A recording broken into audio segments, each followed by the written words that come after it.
Hey, everybody, we're live. And hey, first of all, I want to welcome our newest vlogger, Moesha Carter, who actually ran for mayor and gave me some news just now, but she wanted to vlog and join Derrick soon, everybody else. And her first vlog was a great kick arse job she did in the middle of Oakland City Hall Plaza. So bravo to her. It is my singular, tremendous pleasure to introduce our great celebrity, Peter Liu, who's lit up the political campaign with his exploits and something I originally disagreed with him about, which was guns.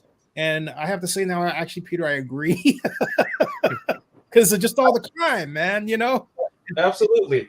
You know, From my house, there was a hit and run, and I called the police. And for 30 minutes, there was no one showing up, nothing. It was a hit and run. And just a month ago, the same thing. I called the police 911. After 30 minutes, I hang up. There was no service whatsoever. So and and last but not least, of course, is our great vlogger, Derrick Sue, your 2020 Oakland mayoral election candidate. Do you realize, folks? First of all, Peter, congratulations on getting your signatures in. thank You got it. You got it. Derrick, the news that I've got is because there may be a scuttlebutt that might lead to court, they may go ahead and extend the timeline. You heard that too?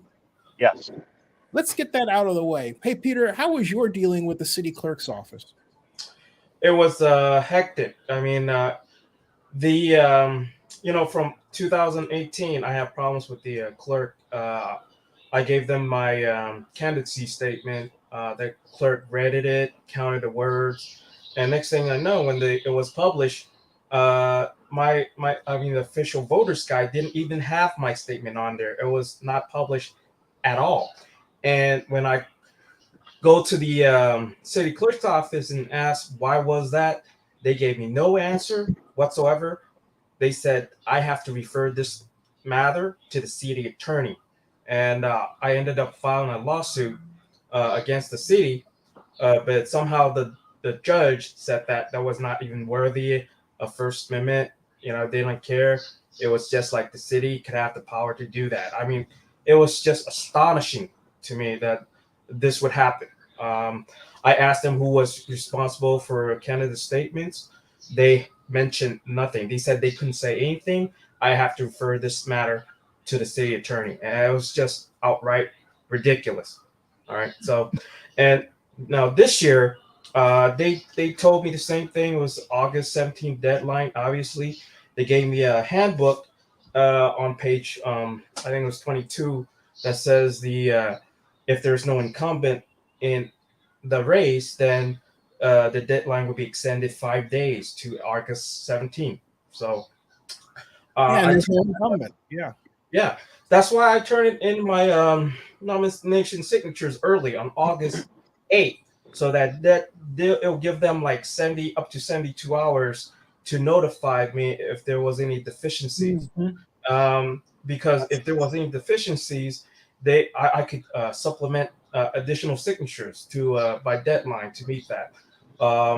Yeah, this is what happened to me the first time I ran in 2014 when they sent me back saying that hey, I need 5 additional valid signatures because I turned in 75. I thought it was okay, but then they asked me for 5 additional ones, so I got those in. I got in 20 more signatures, and then they verified it and they sent me a letter saying that okay, you have sufficient signatures to meet the requirement for the ballot. So But now you've got this down because you also ran for governor, right? So you got the yes, process down, right? I mean, yes. When I ran for governor, I dealt with the being a county registrar instead of the city of Oakland. So it was a different take. But this is my fifth election, so yeah. I got this nomination papers uh, down. I usually go to Lake Merritt, in which every passersby, I would ask them directly, "Hey, are you a registered voter of Oakland?" If they said yes, and I say, "Hey, this is my nomination paper," it's just to get my name on a ballot, and Mm. usually they would sign it without asking much questions. If they do ask questions, then what I do, I bring out a little photo that let me get that photo for you. Hold on.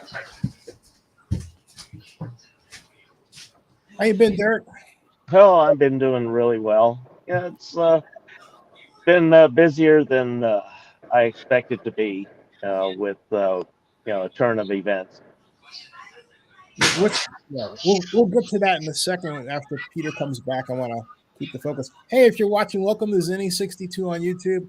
We're with Peter Liu and Derrick Sue, two of the 18 candidates that ran for mayor this time. And Peter got his signatures in and early, and where Derrick had some snafus that were really the child of some inefficiencies in the city clerk's office. Peter, what you got there? Hold it up for us.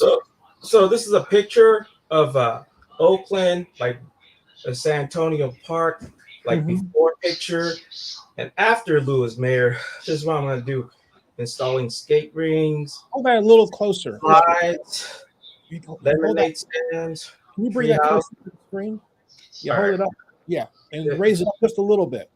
Yeah, that's awesome. Awesome. Okay, Yeah. let's give everybody a singular view of that one. Yeah, so I'll have like slides for kids, tree houses, zip line across trees. Yeah. Yeah, so it'll be fun for the kids. It's every sizable park in Oakland. I decided to, if I'm mayor, to turn it into a unique theme park experience. And this will bring jobs to locals and it'll bring in more tourism. That way it'll increase revenue for the city. And so they love this idea. So that's why I did it. Yeah. So I got to ask you, what's the response? Because the first time you started off on a campaign that was challenging, humorous, controversial, and it got you on Jimmy Kimmel. Yes, my son loved that. He likes to see that video again and again. This is my son. Hey, how you doing? Hi. Why? Okay, yeah. My kid loves the idea, especially the giant water slide at Lake Merritt. See, that's why I have my campaign platform. That's a good idea. Giant water slide. That's a good idea. Yeah.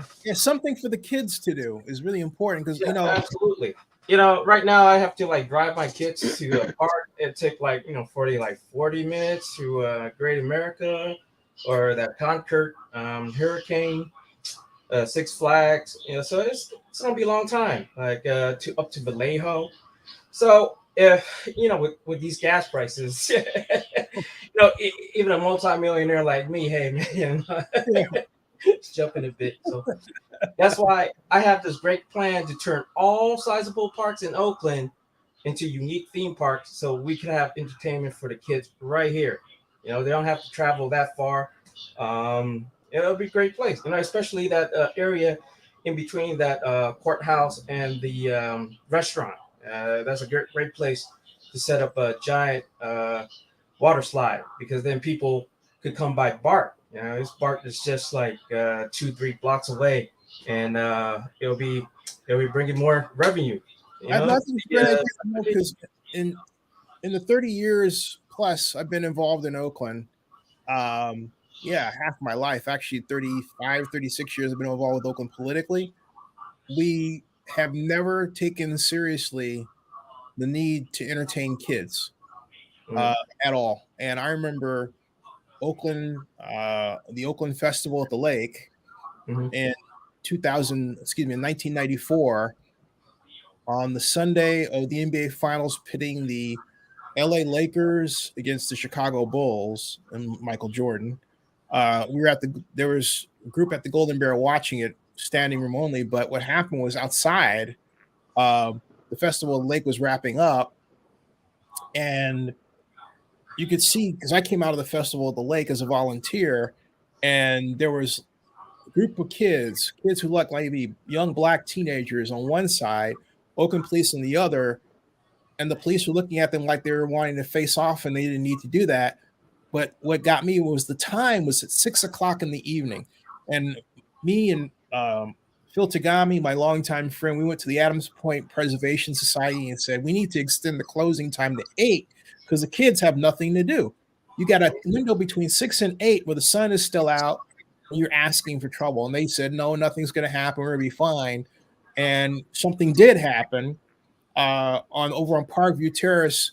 Some bystander threw a bottle at a police car. The police car called for backup. 8 police officers showed up. And that basically, to make a long story short, escalated to where there must have been 32 Oakland police cars, and they formed. I've never seen this before in my entire life, and I don't want to ever see it again at 60.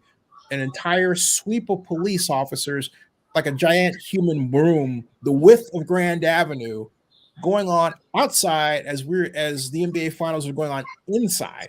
So it was a surreal scene. I went out because it was my first time with a Montclarian, and I went out and just basically took a pencil to what I saw. I was standing on the corner of Grand and Perkins over there, right in where the gas station is, and there was a pregnant black woman, teenager, who must have been all of 17, screaming because they had her handcuffed in the back of the squad car as tight as possible. She's obviously pregnant, and all they needed to do was listen. It wasn't, and she was just, they just left her there. Okay. And I kept saying, I just wrote about it. I kept saying, hey, are you guys out of your mind? What are you doing? I mean, they made it look like a war zone over nothing. Because to this day, no one knows, okay, someone threw a bottle at a cop car. Go get that person, but don't make it, and that's what they did. They made it this big to do and created this reason to arrest anybody who happened to be on the street. That's what they did. Okay. And it's been this message that's sent to kids, especially black kids. Hey, you don't deserve to have a place to go to have fun. And you do. And so, Peter, what you're talking about is something that really is needed. Somebody might laugh at it, but I don't take it as laughing matter. We don't have anything for kids to do. Mm-hmm. You know? Yeah, so there's no shopping malls. There's no big places to hang out. And this is what it's great with parents. I mean, this is something that they would love to do. Yeah. Definitely. Hey, so what's the next steps for the campaign now that you got your signatures? Well, tomorrow, hopefully, I'm gonna have a meeting with Nina Joyner. She's District 6. Yeah, I've known her for years. She invited me to her new bar and stuff like that to hang around, to chill with residents of Oakland. And she has the same concerns as I do as being a business owner, like crime, safeties, and stuff like that. And she agreed with most of my policy, including concealed carry weapon, because she told me she has a permit. I told her years ago, this is something you would need, especially in Oakland, and the riots happen and stuff like that. It totally convinced these business owners that yes, they should be armed. There's no question about it. Even my friends who was hesitant to get guns, they were frantic about go out and need to buy a weapon as soon as possible when these riots start happening, especially with BLM movement and Antifa and stuff like that. It's just something to think about. It's when you need to protect your family, gun is something that is necessary, because all criminals in Oakland have some sort of weapon, like especially guns, and it's just too safer, I think, to be armed. Because when you needed it and you don't have it, that's when you're in a problem. It's better to have it, not to ever use it, than to needing it when something really happens and there's an emergency in which you need to protect yourself. Even Sheng Tao, who in one of the forums said her home got broken into and with her son inside. Right? So, things are, if she's not protected, the mayor's not protected. I mean, her home's vandalized. All right, there's no question about that. It happened multiple times. Yep. So Yeah, and that's I'm glad you and I want to make this point, folks. I'm not a person who agrees with gun use or knows how to use a gun, but here's the problem that led me to the position I'm taking now. And I love Gavin Newsom. He's been a longtime friend of mine, a close friend since '98. So I understand what he's got to do politically. Here is the problem. We don't have enough police on the ground to defend people in the middle of a pandemic. And the real problem is that we're not getting money to the people who need it the most, and they are desperate. And that's what I think my party has forgotten. We've forgotten who we represent. We represent the common person who doesn't have a lot of money. We're supposed to. But we have people who run government who, in some cases, act like, hey, as long as they have money, they're really slow to deal with your problem or my problem. This has been an acute problem in Oakland that's impacted all of us. Something's got to give. And now we've got decision makers. I didn't know Shang Tao. When did Shang report that she was broken into? At the realtist, like bunch of realtor caters to blacks. So they had a forum in which Shang Tao and several other candidates was invited, and I was purposely excluded. I mean, I joined the forum. It was an online forum, and then they kicked me out like immediately when they saw me. I mean, it was just ridiculous. But, hey, what'd you say, man? Nothing. You just showed up. Yeah, I registered online. They have an online forum. They said it's open to the public. So I thought, maybe I could go in and check it out, right? So I went in and put my own name in there.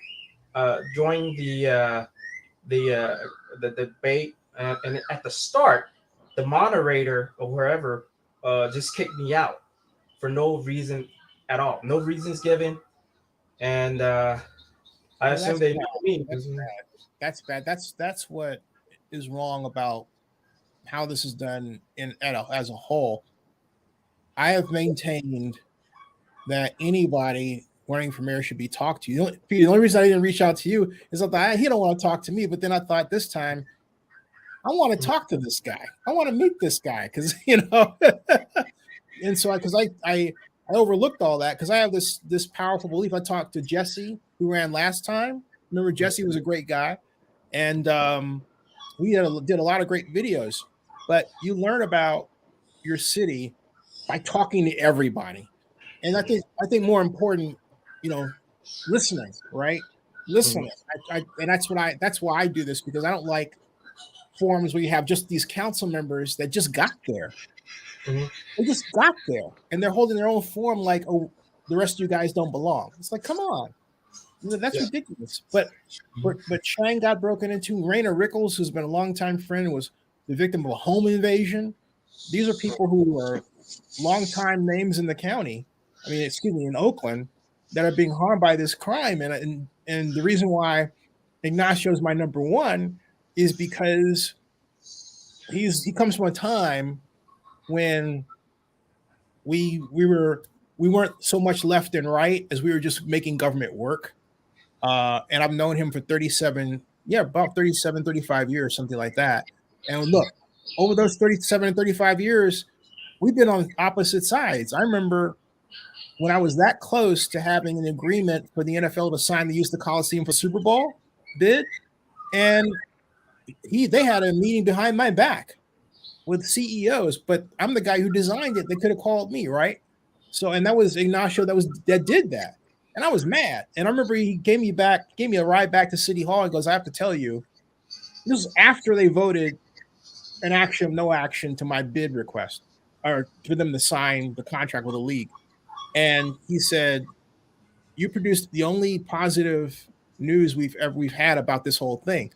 I mean, what they were doing is political. I didn't like it, but he didn't stop being my friend. He didn't make it personal. Okay. There was something else going on that involved Governor Brown, who was mayor then, that and I'll say this on the record. If I could turn back the clock, and I walked into John Russo's office as city attorney when he said that I had a right to sue the mayor, I'd have taken it. I didn't take that. I should have sued him right then and there because what Jerry did and working behind my back was wrong. We came that close to getting the Super Bowl that was in Jacksonville in Oakland. And there's no reason why we can't have these things. So, Peter, my point is you're absolutely right about trying to build an Oakland that's for kids and that's for fun. I want to come back to Derrick Sue and talk about where we are with the signature debacle and shift, back and what the latest is on that. Mm-hmm. Okay. Well, anyway, last Friday, I had still not received a PDF link to file my candidacy statement before I file my official paperwork downtown. And so that had to be filed ahead of time. And so I called in, I spoke with Crystal Sams. She's the person who was in charge down there that morning. Told her what was going on and that I had not received any links. In fact, I've had nothing but email issues with the office and getting information. I've emailed that office on numerous occasions and got no response. And I kept asking, what's the problem? And she says, well, is this a new account? I said, no, it's my only email account that I go back to 1996. Everything comes in there. I said, so having issues with email and the city of Oakland, why is that? Because nobody else has an issue. And then I started talking to the other candidates at the different meet and greets, and lo and behold, all of us who are the lesser known candidates had the exact same issue with email not being delivered. Period. Yes. And Hey, by the way, there's a background noise. I don't know who that might be from. Maybe somebody could turn their set down just a little. Oh, cool. Okay. Okay. Probably Much better. Thank you. Yeah. Thank you. And Peter, that was the same for you, but you got yours in early, so you were able to basically leapfrog the inefficiencies of City Hall, right?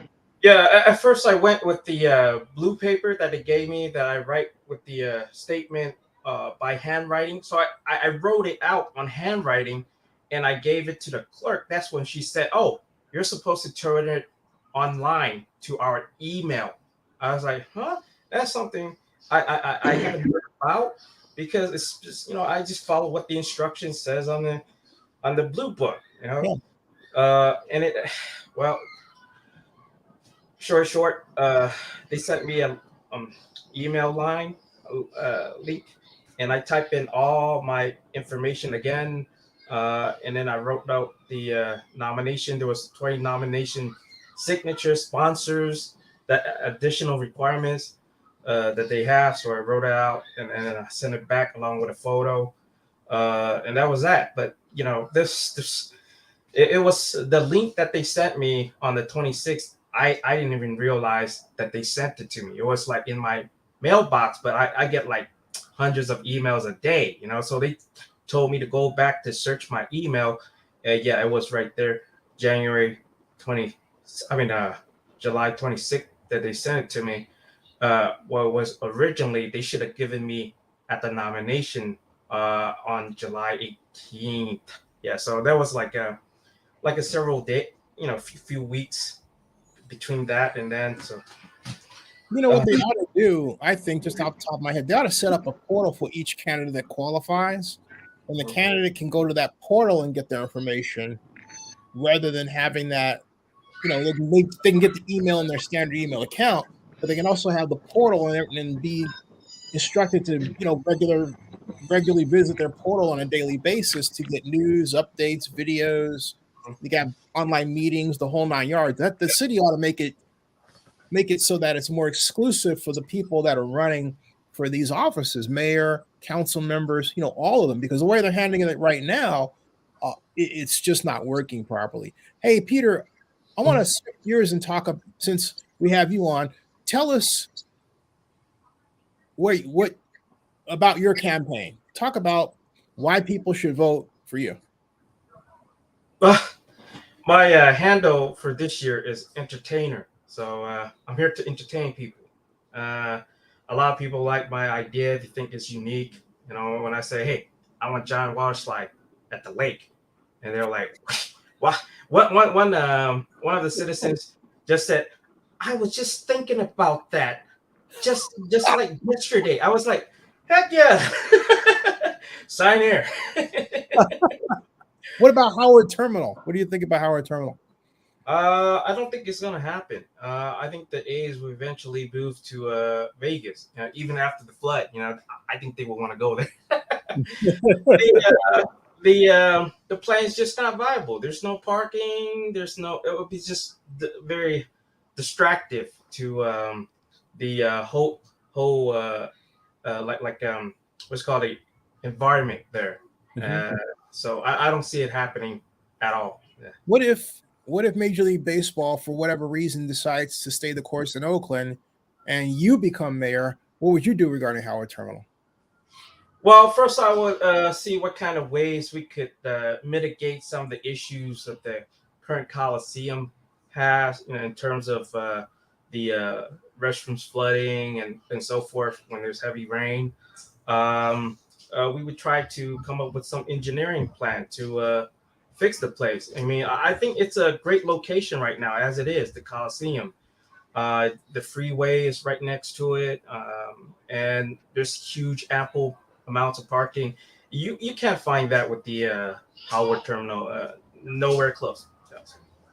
Hey, actually, Derrick, we've never really talked about Howard Terminal much. What do you Yeah. think about Howard Terminal?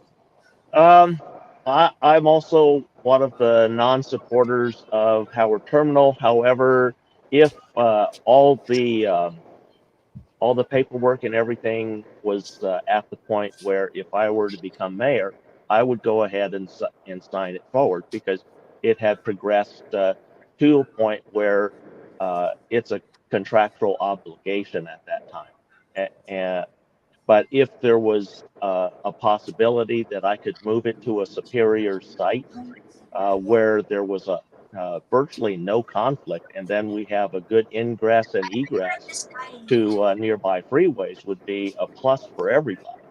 And then also the location that I've been talking about would give an incredible view of San Francisco skyline, and in fact would be looking at the San Francisco ballpark uh, and have the waterfront accessibility, create the new destination location for Major League Baseball. That would be my priority rather than Howard Terminal, and continue to still have to deal with the toxic issue of the overall ground. And Oakland A's have said that they're just going to concrete over all of those toxins, and I find that unacceptable, especially if you're going to build affordable housing or any kind of housing in the close vicinity. So that creates an issue, and that's why I say Oakland's Middle Harbor, by creating a new decking like what they did across the bay with that ballpark, could create the new environment that is friendly to everybody and creates the new EIFDs that will bring in a ton of money to resolve many of Oakland's issues. But that was one of the projects that I'm still working at pushing forward. And I'm still working with city administrators to actually utilize that site to move homeless folks out of the Wood Street encampment, which is a big problem zone, and Mhm. then create the tiny home villages with the common cohorts of Wood Street. And then that creates a more controlled environment than what we have right now. So, and it doesn't cost the city anything since the waterfront there is the Oakland Community Land Trust property. So it literally costs taxpayers of Oakland nothing to do this. And then with the $4.7 million that was handed over by Governor Gavin Newsom for that Wood Street project, this literally can buy the tiny homes to house these people long term until we actually have a vital solution for these folks, and it won't cost the city anything. Yeah. Hey, so oh, Peter, Hey, Mhm. Peter, shifting gears. Hey, introduce us to your kids. Bring them over because they're having a lot of fun. Oh, okay. Yeah, yeah. We're about family here. So, Hey, Jay. Hey, Kayla, come here. They want to see my kids. Come on. But while we're waiting, I just wanted to show the page of confusion oh yeah. Jay, that's come here. causing all the confusion. Oh my gosh. So, Hi. This is Kaylin. Hey, Kayling, how are you? Yeah, she's on first grade. She started like 3 days ago. Hey, Kayling, you proud of your daddy? Wait, Daddy, I know Derrick Sue from YouTube. Oh, okay. What do you do? Wait, Derrick, you hear that? Put the paper Yeah, down. Yeah. YouTuber. Yeah. You have a fan. I heard that he wants to help the Oakland homeless. yeah, Yeah. So wait. Hey, so you know Derrick Sue from? Tell him your name again, kid. Huh? Tell him your name. Jaden. Tell them your name. Jaden. Come on. Jaden. Hey, Jaden. Jaden. Dylan Jaden. You know Derrick Sue from YouTube? Huh? Yeah. That's cool. That is cool. Do you remember the first time you saw him? No. Yesterday. Hey, so are you on YouTube? What do you think of your dad? Are you proud of your father? I don't know. Oh, he's shy. Kids can be beastly honest. He said, let me get out of here with these stupid questions. Hey, kid, I don't blame you.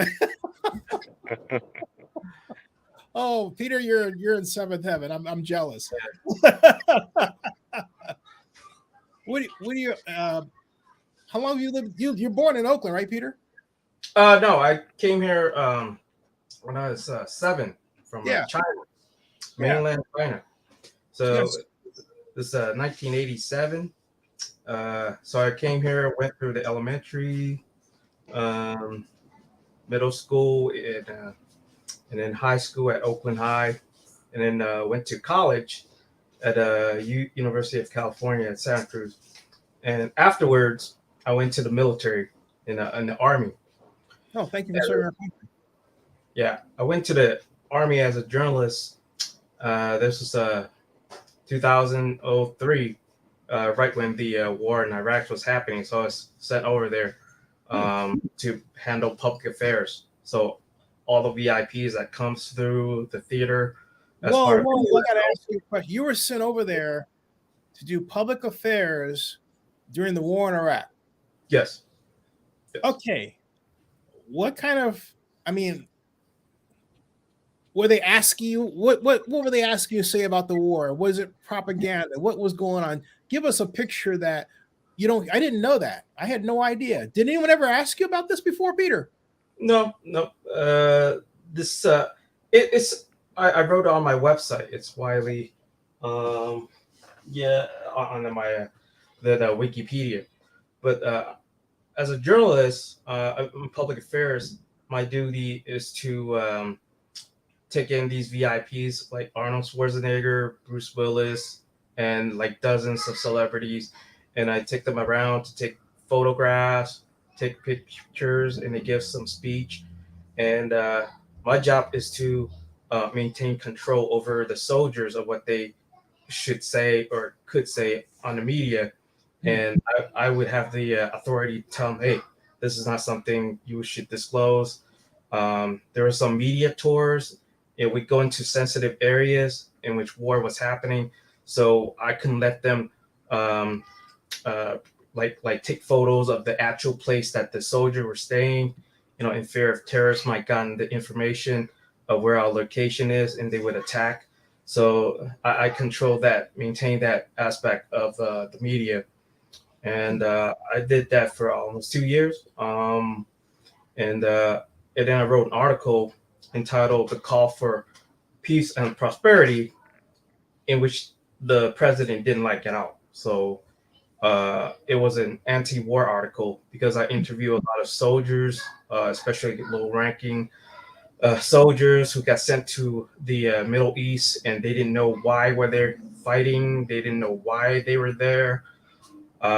So the war article, I detailed these things, and the upper echelons didn't like it at all. So I spread the news to almost all the service members in theater, and also to contractor statewide, and the White House, the first, Bush, this is what Iraq war with Bush and his administration said, hey, they emailed me back, don't touch anything, don't touch the keyboard, and they sent me back stateside, and discharged me. Wow. Yeah.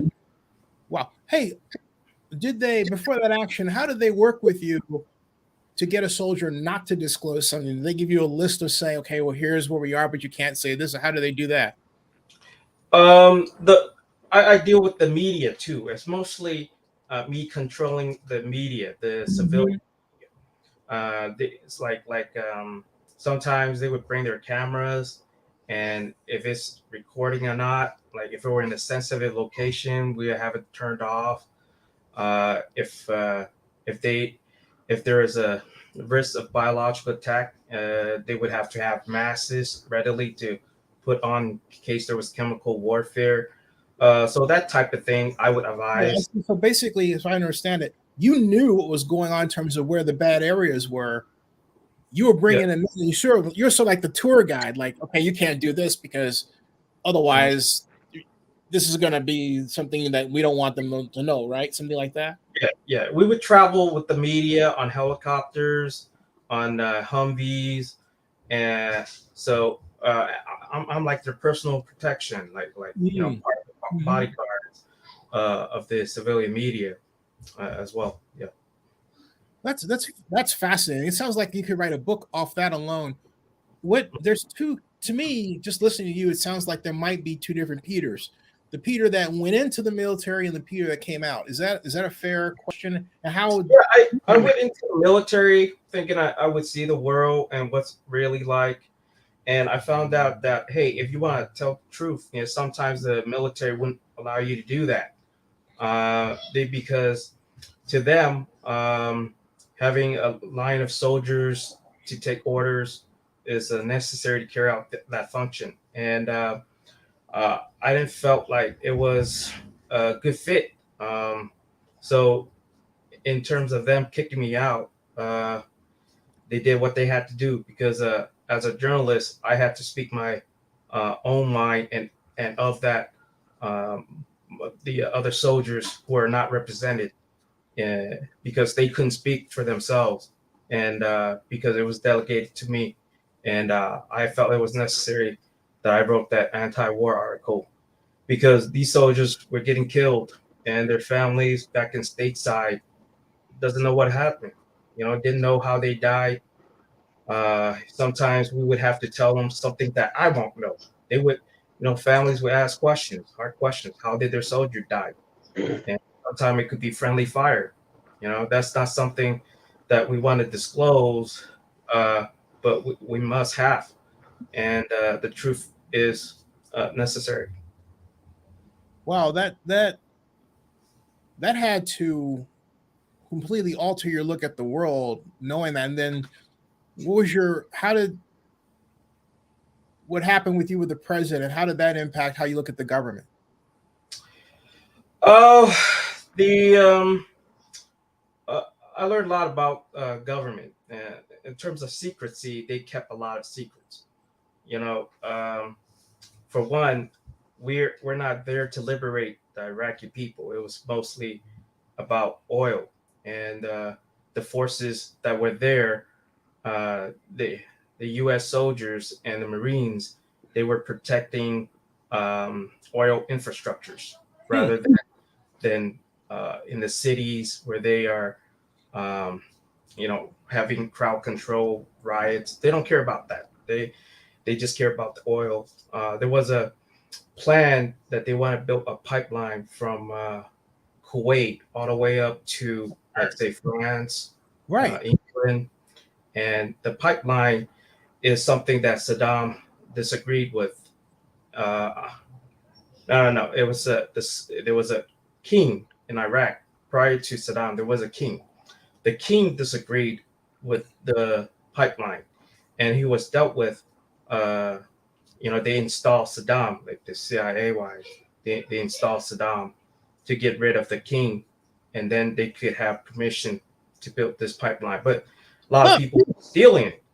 They there's a lot of oils that were stolen at night by thieves. They would drill holes in the pipeline, and you just can't stop these people. They just bring trucks loads of those field trucks at nighttime and just do it. And there's not enough soldiers to look after this pipeline. So basically, the concerns of the Iraq, because the line that we're given to this day, it doesn't matter if it's Iraq or Afghanistan, is hey, look at how much we've improved the country because we're pushing for democracy.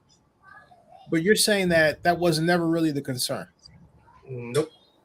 It was definitely about oil.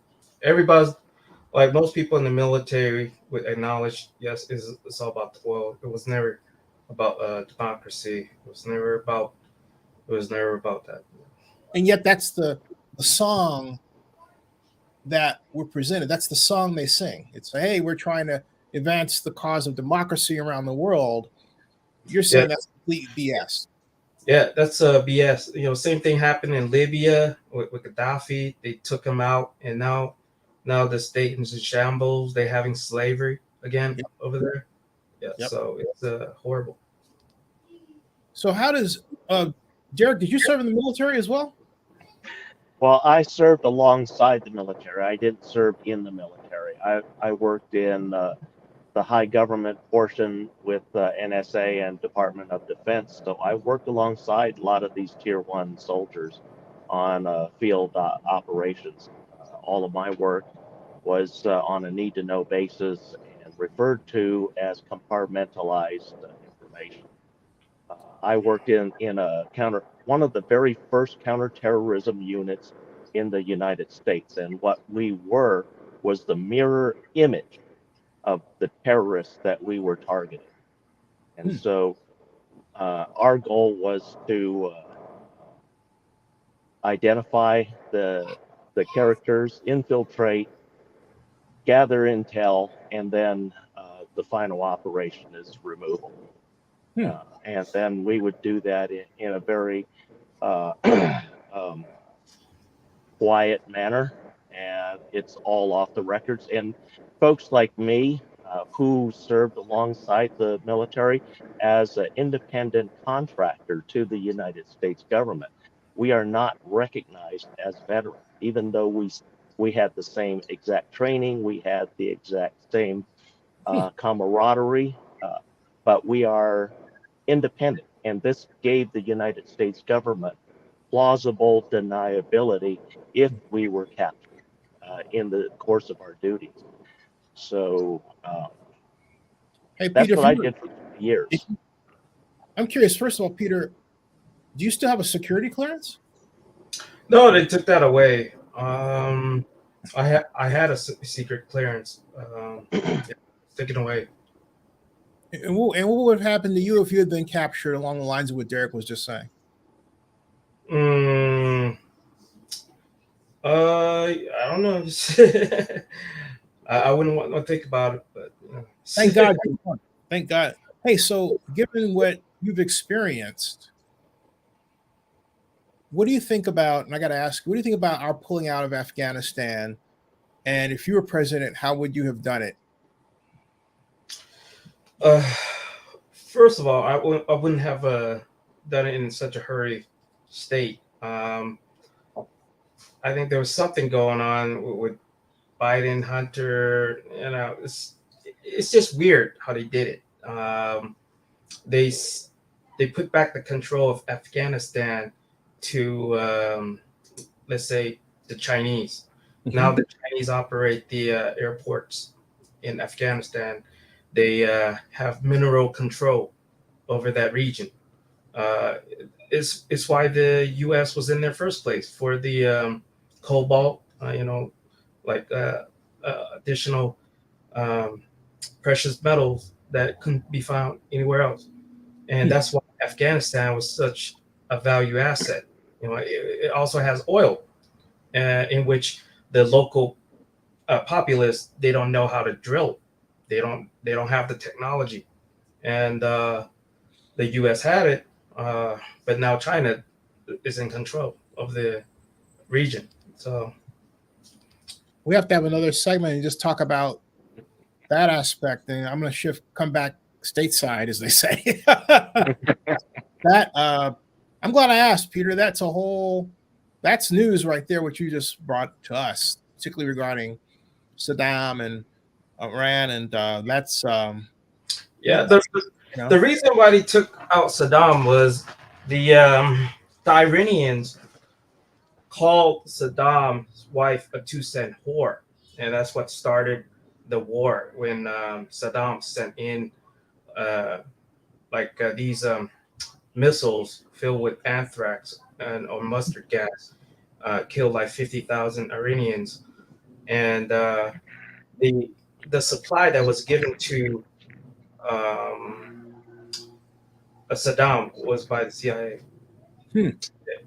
There was serial numbers on these weapons of mass destruction, and Bush doesn't want to let it out. That's why they said, "Oh, we didn't find anything, no anthrax, nothing. We didn't find no weapons of mass destruction." They did find it. It's just that it was ours. The U.S. CIA gave to them. So heavy stuff. Heavy stuff. Hey, coming back, Oakland States. I think your kid wanted a question. Go ahead. He said, "Daddy." I heard somebody say, "Daddy." But coming back to Oakland, Derrick, you had a document you were trying to show us. Peter went up to see after his kids for a second. Show us what you were about to show again, please. And this is a page that City of Oakland, the city clerk's office, put in front of me, and then told me, okay, over here, Friday was the first deadline, and that I should have everything in at that time with, here's the checkoff list. And then she said, but if you can't make this one, you have to make this one on Wednesday, right here. And she said, there's not an incumbent in the mayor's office. So this is in play. I see it says this is for all office holders. This is for all office holders without an incumbent running. So that counts for the mayor.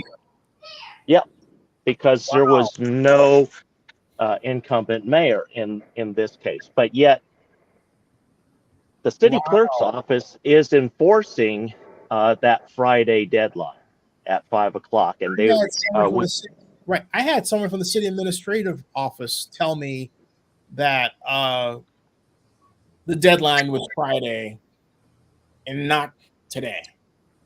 Yeah, and yet the city clerk that assisted me and assisted a lot of us, which would have been Crystal, told us specifically that we absolutely had to make the Wednesday, August 17th deadline, no excuses. This is a big mess. So what would you all like to see? How would you like to see this resolved? Peter is fine. His 6 signatures are in, but well, that doesn't necessarily mean Peter wouldn't support you. How would you guys like to see this resolved? What do you think, Peter? They should give an extra week to the all of the candidates to get their paperwork in, because of what they misrepresented on their handbook, and also what they said to us, like the August 17th deadline. This would make it a fair to the rest of the candidates, and also it would try to mitigate a lawsuit that could be happening. The city could be liable for millions of dollars for denying this privilege to these people who have worked years in trying to build their campaign, and due to something beyond their control or misread, to the efficiency of the city clerk, that they were denied this privilege, and it's very, very detrimental. It's But I think defamation of character. Sorry, I thought I heard something.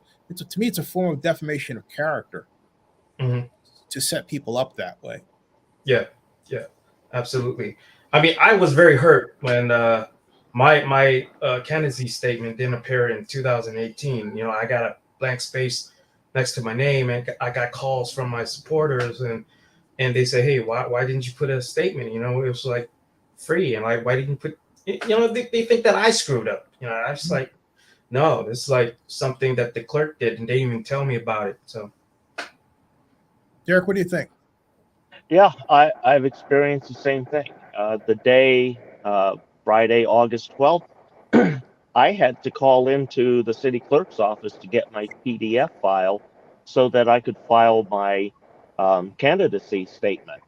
And that was at 9 a.m. And then at no point in our 12-minute conversation did Crystal bring up the fact that Friday was the deadline and I needed to meet the 5 o'clock deadline. That never came up. In fact, the first time I was alerted of that deadline was at 3 o'clock in the afternoon, 2 hours prior to the 5 o'clock deadline. The person who called me was from the city clerk's office, is what they said, but they would not identify themselves and said I had until 5 o'clock What? to file all my paperwork. They would not identify themselves. And I said, no, they wouldn't identify themselves, but it was a female voice. That's all that I can say. And I had until 5 o'clock to file all that paperwork, plus my candidacy statement before I could even come into the office. I said, but I have an appointment for Monday. She said, well, that you're going to be disqualified because today is the deadline. I said, no.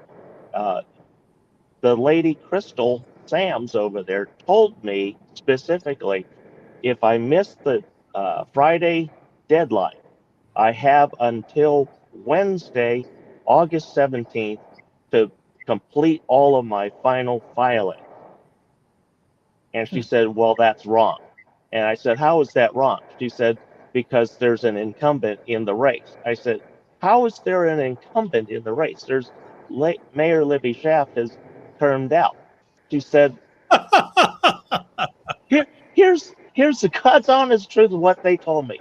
She said, because you have incumbents running for mayor that are called incumbents. In other words, Lauren Taylor, Jang Tao, and Trevor Reed are considered incumbents, is what I was told. And I said, how can you possibly define them as an incumbent in the mayor's office? Yeah, they're not even elected to the mayor's. They're elected. I said that's insane. mm-hmm. But that's the stupid explanation that I got on that, and the person just said, don't bother coming in Monday. If you want to come in Monday to try and file it, you can try. And then that was the end of our conversation. And here we are, even with that conversation, you got Wednesday deadline floating out there. You can't get to because you weren't told. I remember Alyssa was saying, I only go by what they tell me because they're the city clerk's office. They should know. Right. Yeah. Oh, wow. That is shocking. Hey, so as we close, hey, Peter, tell them your website. Oh, well, people just go to Google and type my name and then Oakland. It usually shows up as the first. The website is run by a volunteer organization that does informational material on the city, and it's a free website. I don't run it personally, but it's there for years. The local wiki. Yeah, local wiki. Mm-hmm. I would highly encourage you to have your own website, my friend. I mean, I know Gene who runs it, but they have their own biases. Anyway, I'm pulling it up right now. Mm-hmm. I would, I edit my own stuff in there, but I mean, I'm just saying. Yeah, I understand like getting a personal website is something I might need, but I don't really need to because at the end of it, these sites are temporary. Like the people, campaign website are very temporary. Like you can't find stuff like from the 2014 election, that. However, if I put it on this wiki website, it stays on there for like forever. So people could just go on to it at any time, and I don't have to worry about it disappearing. It's just staying there. I have so many people that went to try to edit this page that the administrator actually stopped these people from messing with the website. Good. I had a lot of trolls that wanted to delete it, the whole page, because they didn't want nothing to do with me. They wanted to delete my page, but it stayed there, had staying power. So if you click on download lovepeace.jpg, that's just a picture of my it's like you have to delete the link up to like the loo, and then it will show the full page. This is just the one of the pictures. Oh, okay. You said I would have to again. Please do what? You you can just go to like the just go to Google again and type in my name. Like yeah, that? yeah. That link is the first page. It's like you click on this link, right? Peter Wiley. That's how I got to the page we were on. Yeah. No, you scroll down. You see it's different. See. Oh, yeah. That's very interesting. Now, this website has been visited, according to the administrator, it's like they visit like tens of thousands of times since 2014. So when people want to learn how to be rich, they just come down to the CSP5 section, and it shows people how to be rich with that method. And I have a lot of fans that they make like $30,000 a month organizing these games, in which they bring in groups of people, and they each pay $100 or $200 to an organizer, and the groups would bring their business plans, and they would describe their business ideas to a group, and they vote on whoever's got the best idea is the leader of the company, and then based on their resumes, they vote on who's going to be a treasurer, who's going to be a secretary. And let's say, for example, if the winning idea was a bed that was a round-shaped bed, let's say the tube-shaped bed could fit any size mattress in there. Let's say this bed is made of inch of metal, let's say aluminum. All right. So if you sleep at this big tube bed at night, and let's say in a condominium, you're on the first floor of a condominium, the whole building falls on you, then you'll be safe. So let's say the winning idea with that type of bed, the material and labor would cost $2,000, and you build a prototype and you display it to the public. Police officer would be interested, judges would be interested. Let's say if you shot a bullet through the wall and it hits this bed that's just a tube-shaped bed, you'll survive. So let's say if the prototype, you put it out and lots of people are interested, you get like 1,000 pre-orders, you could just accept a deposit of $2,000 from each of these people, and once you deliver the products, y'all be rich, right? Yeah. So let's say after a few years, let's say a company like Mantini Sleep World, they say, hey Lou, we love this idea, we want to buy the whole company. How about you offer us like for $50 million to sell your whole company? Now, if you do that, boom, everybody in the group are multimillionaire. So that's the concept of capitalism that I want to teach our youth. This is an easy concept idea. I could start teaching it from middle school. Anyone who's 6 years and over would understand a concept as easy as this.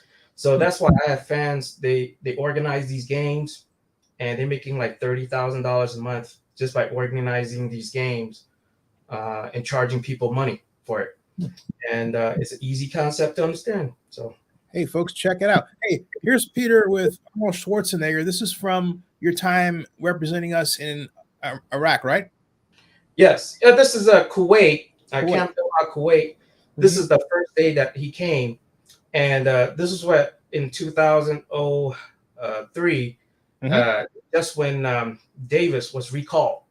Yes. And I told the troops to cheer him on to run for governor, and he did. And I spent several days with him, going out to Iraq, meet camps. I took photos of him, like thousands of photos. Yeah. And because of my position in public affairs, I told the soldiers what to say, what not to say. Well, I told them to, hey, cheer this guy on to be running for governor. Yeah. And that's what they did. And Arnold, he told me, he told me, and he told the troops, you know, you guys are the true Terminators. I am just an actor. That's what he told everyone. And he took my advice to run for governor. So he flew back and did it. And yeah. Yeah. And then this is Bruce Willis right here. Yeah. Yeah. When Arnold came, he brought along his movie Terminator 4, in which he just released. And when Bruce came, it was like months later, and Bruce took his music group called the Accelerators, and he performed for the troops in several camps. He played music. Who's that kid over there? Oh, it's that picture's just some kid. Oh. Yeah, the other picture. My son wants to know the other picture. That's an Iraqi kid and a civilian contractor that I escorted. Wait, right here. Rescue? No, he's just some random Iraqi kid that was playing out in these rubbles up in Basra. It's like the closest city to Kuwait. So going up north, and he happens to be there, and one of the civilians, contractors, wanted to take a photo of the Iraqi kids. Yeah. Well, hey, I want to thank you guys out in the interest of time for joining me, and I'm actually going to subdivide this. This is good-looking photographs, Peter. Again, congratulations, and thank you for serving our country. Who is this? Who's this? Yeah, that's my son when he was like first 1 year old or two. Yeah. Hey, do you recognize yourself, little man? Daddy, you're bald. I love it. Oh, this is great. This is fantastic. Hey, Derrick, do you have a closing thoughts about next steps and the campaign and where we go from here? Well, I'm going to still continue on with my campaigning, showing up at the Oakland Mayoral meet and greets that I have still on my schedule, unless, of course, those meet and greets change their mind and uninvite. And so I have one coming up in September at Castlemont High School Auditorium on September 29th, and that one is at 6 o'clock, I believe. And then I have also a live stream with a real estate interest on the 3rd of the new month. So we'll see how that one goes, because I already let them know that I am not one of the folks that are going to give them a lot of compliments in terms of real estate in the way that it's being done right now, and the harm that it's caused. But yet they are interested in my path solutions that I've been talking about, and then having industry not own inside my path program, but become goodwill ambassadors that create those homes and help maintain those homes for those that are highly disadvantaged. And so, and by doing that, they can use those monies as advertising and sponsorship for those homes, which creates a new way of supporting our unhoused folks long term. Right. And so those are some of the things that I'm going to be continuing to talk about. Plus, I'm actually building my tiny home in increments, and people will be able to see it on my Mayoral page, which will be switching to Derrick Stu Oakland Community Advocate will be the new title as of December. And then that I'm doing it that way because we have ranked choice voting here in Oakland, and as small and slim of a chance that I have as a write-in candidate, I'm not holding out any hope. But it'd be just interesting to see if I get any votes, as a write-in, if nothing else. But I'm going to be changing the landscape of Oakland because of the project that I've been talking about as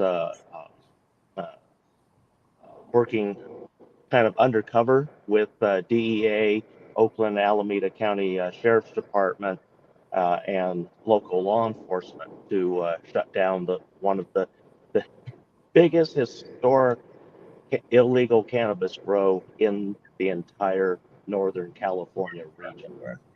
And so those funds are going to be helping to benefit the community by helping those that cannot afford housing to have housing as a homeowner and not as a renter. So there's a lot of good things coming out on the page at the turn of the year. So people are going to still want to tune in to my Facebook page plus my YouTube channel to see everything that's going on and progressing. Derrick and Peter, stick around in the background, gentlemen. Thank you so very much. And folks, we'll be back more tonight. We're going to talk more about the A's. As it turns out, Phil Ruffin had a 9 o'clock meeting in Las Vegas. A's brass flew to Las Vegas to meet with him. He is the billionaire owner of Treasure Island. He was reportedly in Oakland 2 weeks ago. They say where there's smoke, there's fire. This is looking bad, folks. But you know what I say? We wasted 3 years not knowing what we were doing. And so Major League Baseball is saying, too sweet. Too sweet. All right. Stick around in the background, gentlemen. Subscribe to Zennie62 and bookmark Oakland News Now blog.com. That ends this